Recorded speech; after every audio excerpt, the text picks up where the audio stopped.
The moment has come, the most important game of the year. Two nations will do their maximum to lift the trophy.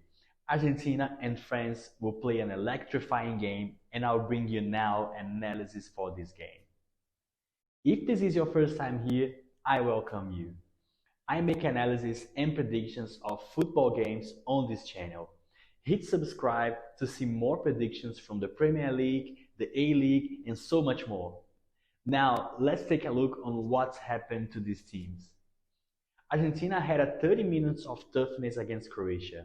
However, they took advantage of a loss of focus from the Croatian team and then scored their first goal with a penalty kick. After that, Argentina controlled the game and ended up winning by 3-0 and securing a spot in the final again, after being a runner-up in Brazil in 2014. France had a different game against Morocco. Although they managed to score the first goal in 4 minutes from the kickoff, they suffered holding back the Moroccan offensive to draw the game. France almost conceded a goal several times, including a beautiful bicycle kick from the Moroccan team. But in the second half, the French counterattack worked, and they scored the second goal and managed to secure their spot in the final again, after winning the previous World Cup in 2018 in Russia. The data indicate that Argentina is a better team than France. In terms of goals, Argentina scores 2.8 and concedes 0.5 per game on average. And France scores 1.6 and concedes 0.9 on average. This shows that Argentina is most likely to score one goal and France to concede. Argentina is more effective in terms of shots per goal quantity.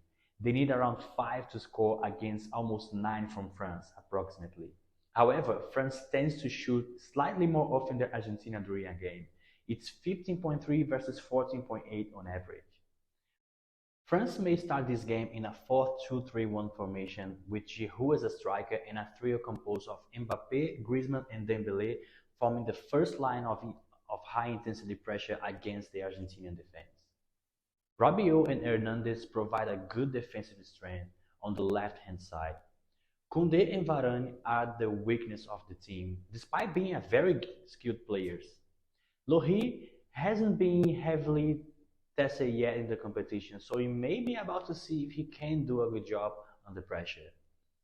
Argentina usually plays in a 4-3-3 formation, but Scaloni has been making a few tweaks in their starting 11 depending on the opponent. I believe that Argentina may start this game with a 4-4-2 formation to have one more player in the midfield to populate it to make the French life a little bit more difficult. Montiel and Acuna are back from the suspension, so there is a chance to see them returning to the starting 11. Di Maria may play as a right midfielder if Argentina comes in a 4-4-2 or an extreme right forward in case of a 4-3-3. Argentina still relies on Messi to create scoring chances and open spaces for other players like McAllister and Enzo Fernandez coming from behind. The Argentina left-hand side is the strongest, so they may explore their way to create chances once France has their weakness on that side as well. Let me tell you something interesting. Either Messi and Mbappé have the same number of goals scored, which is 5, and are followed by Giroud and Alvarez with 4 goals each. This is all about the definition of the top tournament goal scorer, man of the match, and best player of the World Cup. In 2018, France and Argentina played one of the best games of that World Cup. It was a goal fest, and I believe that this game will be similar. We are talking about two powerful attacks and defenses that could concede goals. France is slightly better at this stage, but Argentina is capable of bringing it home. I'm going for 2-2 in the full time because the history of this game could be taken to the penalty shootouts. But if I have to choose the champion, I would go for Argentina because my gut is telling me that this is their moment. Argentina has been close to the title for a while. Also, that could be Messi's last game in the Argentinian team. So may the history reserve something big for him. No question that this is most likely to be the best match of the World Cup. Do you see the big QR code in the center?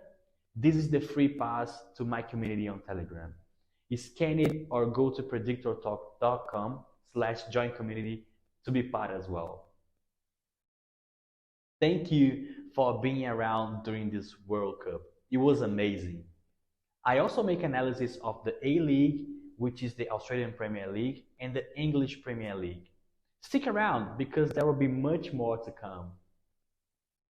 I want to remind you again that this content is based on past statistics and does not necessarily correspond to future outcomes.